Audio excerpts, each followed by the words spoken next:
నా దీన స్థితిలో నన్నాదరించి నన్నెంతగానో ప్రేమించినావు.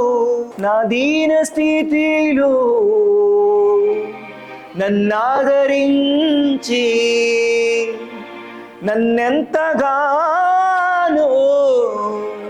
హెచ్చించినావు. నేడున్న స్థితికి కారణం నీవే, నేడున్న స్థితికి కారణం నీవే.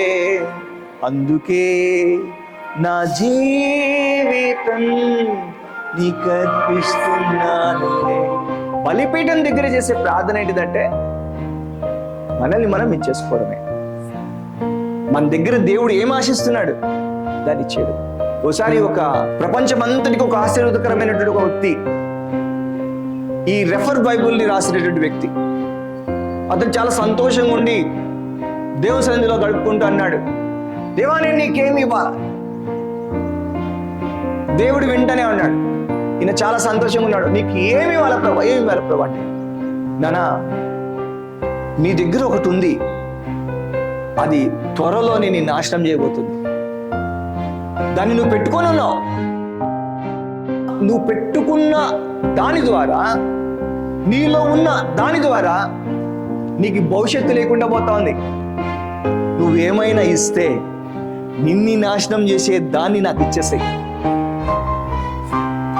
దానితో నేను హాని అనుభవిస్తా. దాన్ని పెట్టుకొని నువ్వు హాని అనుభవించదు.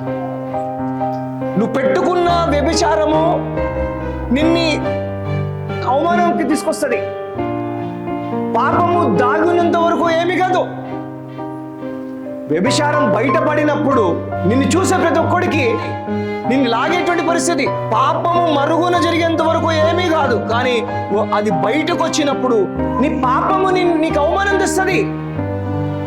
నువ్వు ఏదైతే ఎదుగో నువ్వు చేసిన పని బాగుంది, ప్రపంచానికి రెఫర్ బైబుల్ ఇచ్చావు అంటే ఒక్క వచనం కూడా ఎన్నో వచనాల్ని వాళ్ళు చేరుకోవచ్చు. సేవకులకి ఎంతో ఆశీర్వదకరం.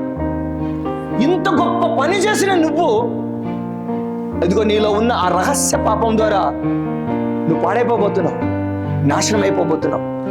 ఒక్క పని చేయనైనా దాన్ని నాకు ఇచ్చేయి. నువ్వు దాన్ని తీసేసుకోలేవు, దాన్ని నాకివ్వు. నేను సిలువలో దానికోసము హింసింపబడని, ఉమ్మి వేసుకొనివ్వు. సిలువలో నేను దాని కొరకు నేను అవమానపరచబడనివ్వు. ఆ శిక్ష నేను అనుభవించనివ్వు. దాని తర్వాత దాని శక్తిని కోల్పోతుంది, నిన్ను విడిచేస్తుంది. నువ్వు విడుదల పొందుతావు.